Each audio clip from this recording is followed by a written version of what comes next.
This is the Franchise QB Podcast, where we empower entrepreneurs to win big in franchising. We huddle up weekly to educate our audience about the most successful small business model ever created, franchising. Welcome to the Franchise QB Podcast. I'm your host, Mike Halpern, a 20-year industry veteran and entrepreneur. My mission is for listeners to achieve their American dreams of creating wealth and independence through franchise ownership. Every week, we speak with franchisees, franchisors, or vendors that support the industry. Thank you for joining us, and let's get started. Joining us in the huddle today are Bryan and Michael Appell, founders of Appell Line Striping. Welcome to the show, guys. Thanks for having us, Mike. Absolutely. Mike. Great to have you here. Good to see you again. So we met a few weeks ago in Tampa at a franchising event. A couple of my FranServe colleagues and I watched your team complete a total line striping job at a parking lot outside of a commercial office building. It was incredibly well planned and executed. Bryan, I know you've been in the line striping space for 25 years, and your brother Michael joined you in the family business. Tell us a little bit about your backgrounds and how you got into the pavement maintenance industry. Yeah, so my story, Mike, is 25 years ago, as you mentioned, went to college down in Florida. My goal was always to be in finance. I wanted to be a stockbroker. Okay. Growing up in the outskirts of New York City, and my goal was to be in Wall Street. So went to school in Florida, going to school for finance, had a paid internship with Smith Barney, thought I had my life all set up. But on the weekends, just to make extra money, I was working with a guy just striping parking lots. And I can remember the first weekend I worked with him, I'm like, this is just pretty cool. I like being out there, striping the parking lots with them, working with my hands. But very quickly, I realized that this is also a great and good business opportunity. And Right. And back then, the pavement maintenance industry was even more fragmented than it is today. So after I graduated college, I decided to move back home to Long Island and start Appell Striping instead of going the finance way, which my parents had a few choice words for that direction, but it panned out. Came back home, started Appell Striping. At first, we were just doing the line striping service. And I quickly realized, hey, I wanted to grow into seal coating and pave repairs. This way I could really work directly with that property manager instead of working just behind a paver. So grew the services out, everything pavement maintenance related. We did that for another 6 years, grew it into a pretty successful, good company alongside of my brother, Michael. He'll go into his story next. Then there was a big shift in the company where we were kind of like, hey, what's next here? Are we ready to franchise? And this is about 10 years ago. Right. We're ready to franchise this model yet. We got the model dialed in. It's profitable. It's a good business. But we actually had an opportunity to do some national work and build out a national program. And I'll get into that a little bit more later. But we took that direction first. And the whole reason for that was, hey, let's do this. Let's build out some jobs out of state. And then let's be able to give that to the franchisees when we decide to franchise. So that's been me and Mike's mission all along for the past 10 years here, is to really grow that national brand and be able to give some of that to the franchisees when we decided to franchise. And we decided to franchise about 3 years ago is when we made the decision to franchise. Now we have 6 people in, joined with Fran Devco, which we're very happy with. And now we're excited to bring more people onto our brand and really grow this business together with them. Yeah, that's awesome, Bryan. Thanks for sharing the backstory. And before we get into the franchise space, Michael, tell us a little bit about your background and when you decided to join your brother. Yeah, thanks, Mike. I've been working with Bryan since I'm 13 and out of middle school and high school. Worked with them in between summers at college. I went for a history degree. Thought I'd be a history teacher. Still probably think about that sometimes, how nice that life would be. Much less stress. But yeah, we were doing well, and I was in my early 20s, and Bryan kind of grabbed me and he's like, listen, before you go off and do your own thing, we got something here. Like, let's give it a shot. And I still remember being on the plane ride to Nashville to our first trade show. And we're just like, and there was a lot of money at the time, and it was scary. It was like, is this going to work out? When we landed our first customer at that trade show, still work with them today, which is 9 years later. We've, when you kind of daydream and you talk about like what something could become, and you're like, all right, we're going to get these many customers. We'll be doing this much revenue. It's wild because we would talk about it, and it's happened so quick over the last 9 years, but it's actually happened. So it's kind of just like crazy. Sometimes I have to pinch myself. I'm like, we actually did what we set out to do. and then some. So for the last 9 years, that's been my focus, is leading that national team and growing that customer base. In the last 2 seasons, I think we've just done under 15 million around the country. Wow, You know, that's impressive. yeah, thanks. It's all pavement maintenance services, for just these large national household names that everyone hears of, large coffee chains, fast food restaurants, so just great customers. And they keep coming back to us because I think we just put them first, and we know how to operate. We know how to project management very well. So, but then as Bryan mentioned, what's been great, our mission has been, how much of this work can we send to new franchisees in their territory? So that's been really cool to watch that come to fruition. Yeah, no, I wanted to jump in and ask because Bryan mentioned how you started looking at a state, you went to this trade show, you guys are starting to do, partner with people that are outside of your market with the intent to kind of franchise down the road and having these national accounts set up. Was that kind of the light bulb moment where you're like, hey, we can, do this and kind of replicate what we've done with the company-owned locations in a franchise model? So for me personally, I felt this need to teach people at a certain point. I felt like I've been in the industry for 25 years. I like to think I know everything about it. I don't, of course. There's still learning curves that I go through. Sure. But I just really had this knack for it. Now I want to be able to teach people. And for me, teaching people to kind of grow their own business is even better. So that's how I kind of fell into the franchising world, I think. Yeah, that's cool. And like one of the benefits of being a franchise system is you've got it all figured out, right? You've made the mistakes early on, you've corrected those mistakes, and then you kind of give a business in a box to the franchise owner that's stepping in. So let's talk about the early days. Like what kind of mistakes did you make that kind of shaped the business to what it is today, where you can offer it out as a franchise system? So I've made every mistake and then some. Multiple times. Spent a lot. Probably one of my biggest mistakes was, I think we seal coated a parking lot, and I seal coated at night. I didn't put the right drying agent in. The temperatures weren't right. I woke up to 5 phone calls and they said the parking lot's not dry. There's footprints in my store and people have it all over the inside of their cars. Wow. Yeah, that's a mess. And it was a mess. But you got to know what temperature should you be seal coating in? What dew point, what additive should you put in to correct for that if it's not, warm enough? So those were painful learning curves. Okay. Michael, anything else that happened that comes to mind in that regard? Yeah.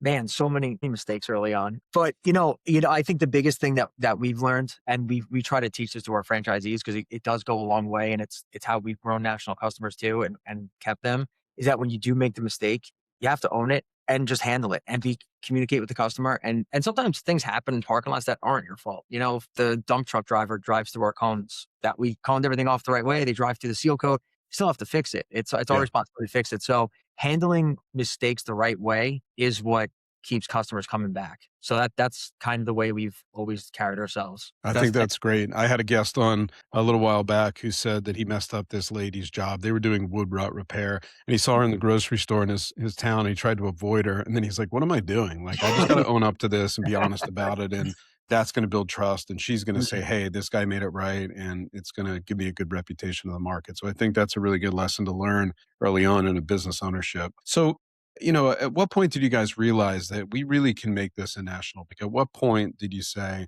we can see Appell striping, not just here in New York, but all over the place? So that happened almost on accident, just by listening to our customers. So we had a pharmacy company we worked for here in Long Island, and we striped and did crack fill and pothole repair for about 50 of their locations all throughout Suffolk, Nassau, Queens, and Brooklyn area. Big contract for us at the time. Remember the woman there, she called me and she said, hey, we need you, can you go to West Virginia to handle some stores for me? And I said, West Virginia? I was like, how am I going to do that? I'm like, that's too far of a drive. We're in the middle of our season. I'm like, you guys are a great customer. We're not that great. Sure. Brian, just do me a favor, think about it, think about it and let me know when you come up with a solution. I know you will. So I hang up the phone with her and it just kind of like hit me like a light bulb. I said, what if I just call somebody down there, find a good company to work with, charge my customer management fee to handle that, what times they're doing it. And maybe that'll work. So I called her back. I said, listen, I have an idea. I called a couple of people. I found a company down there. It sounds pretty reputable. I looked at their website. I called a couple of their customers. They said they're a good operation. I said, I'll handle everything. I'll charge you guys a management fee and I'll put them to work. She says, great, go ahead, go for it. So we did it. He did, I think, 30 stores it was in West Virginia. Everything came out great.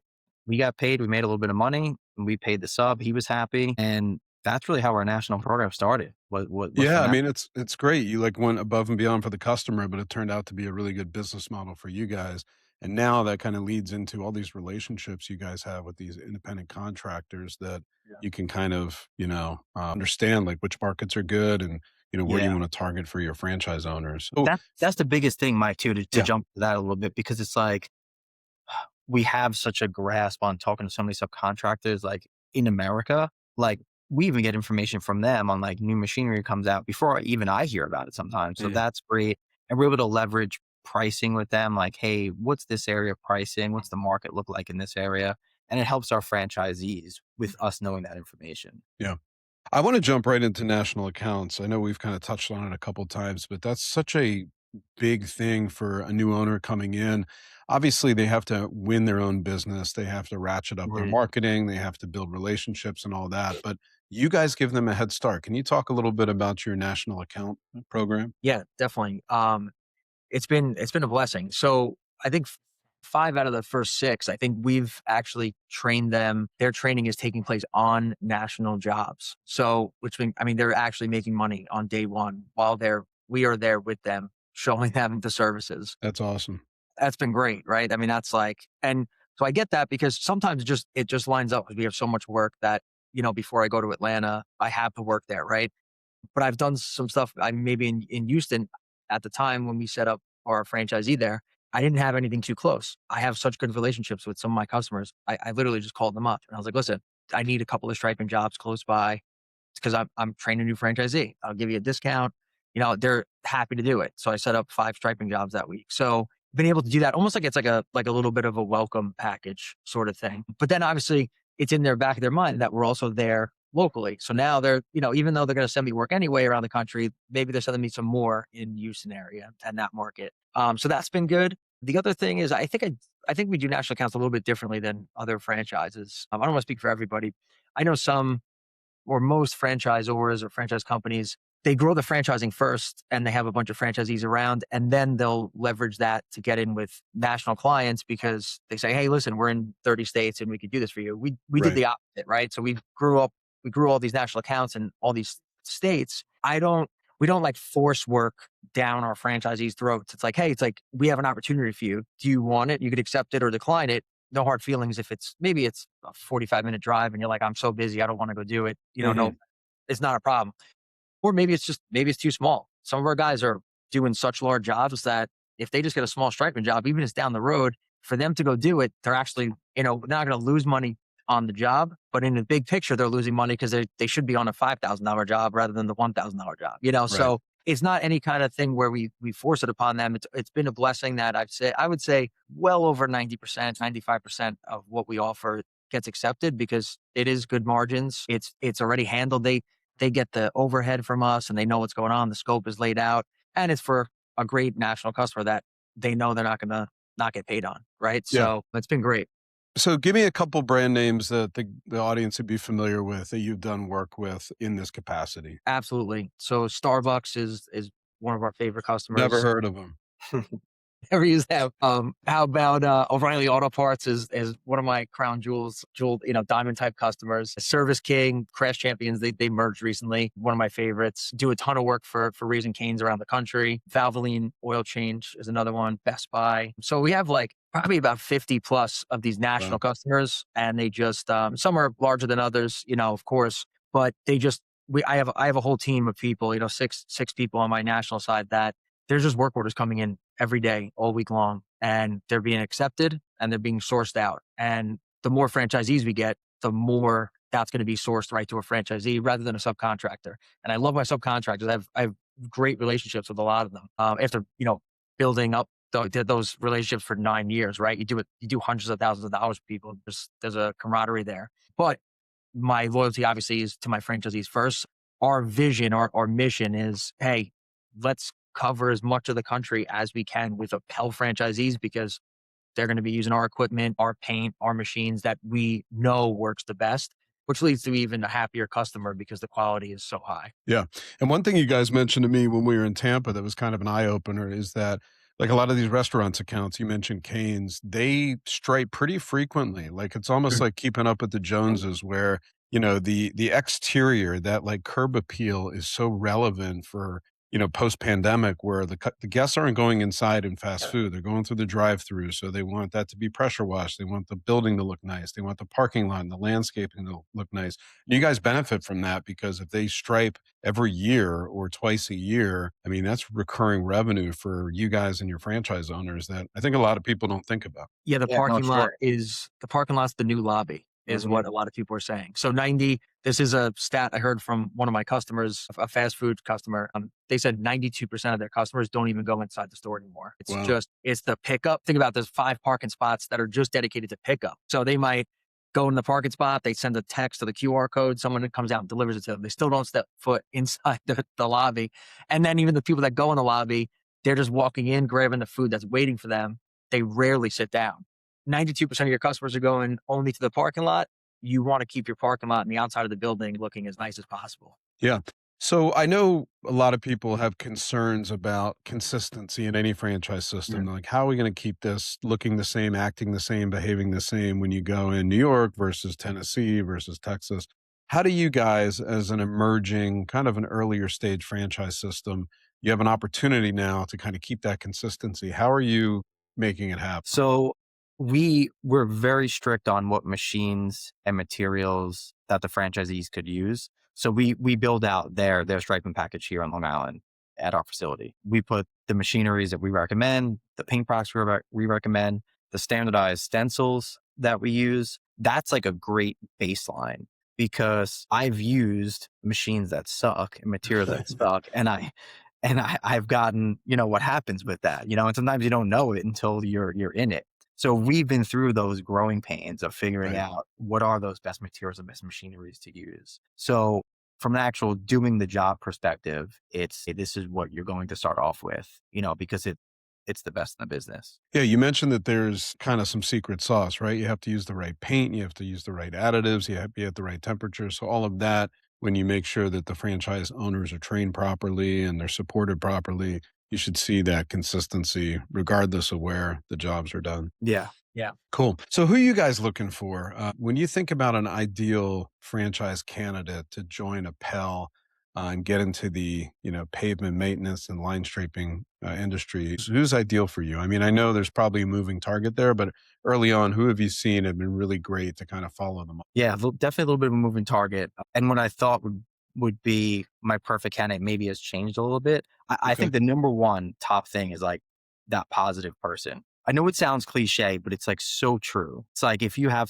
give me a person that's like, that's positive and I could like mold them a little bit to where I need them to get to, it's just so much easier. So they got to be positive and they do have to have a little bit of capital, right? Not just capital where, okay, I'm paying for my machines, I'm paying for my upfront costs, but you need a little capital to get through the first couple of months. This is a service-based franchise business. So it's not a restaurant where you open your doors, people come in right away. So you do have to have a little bit of capital to carry you through those few months while you're gaining those customers to work with. So I think that's important too. I would just add to coachable. I think in our first couple of years, like we were trying to find that line of, how to interact with our franchisees. And, sometimes maybe we're too like on like a friend, we're so close with our franchisees. So it's like you become like friends, but it's Right. not a bad thing, right? But the more they're not employees either. So I treat my employees different than a franchisee. You can't make them do certain things. You can guide them and give them advice. But someone taught me recently, a couple months ago, they said, you're really a coach. I don't know, that clicked for me because, if you played sports, coaches can be tough on you sometimes, but it's all out of love. It's so you could do a better job. So someone who understands that even if they have business experience and no experience in this industry, be ready to learn different things from us. Be ready to be coached. And I'm not saying we're 100% right all the time because we're not. Sure. And we've learned things from our franchisees. I'm Yeah. not say that. But yeah, I would say coachable is a key factor. And we've had Okay. both people come through the system, whether they're owner operator type or investor type, and they've both worked in their own separate way. Yeah.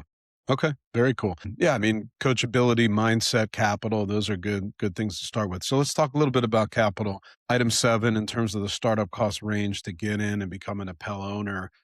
What's that going to look like? Yeah, quick average with that, you're looking at, 250,000 right around there. and that'll get you about 2 territories and 2 services to do. And what are those 2 services we're starting with? Is it like pavement maintenance and line striping? So we offer the 3 services, which is line striping, seal coating, and pave repairs. Okay. So we always have you start with the line striping, and we go through a deep dive and we pick whether it's best for you to do seal coating or pave repairs, dependent on the geographical area you're in, dependent on data we see on the national program to see like what work we've done in that area. For instance, we had a franchisee out of West Houston who called us and he said he wanted to buy our striping and sealing package. So we pulled up some data and we did like 0 seal coating in Houston. And we're like, what's going on here? The whole place is concrete. You don't seal concrete.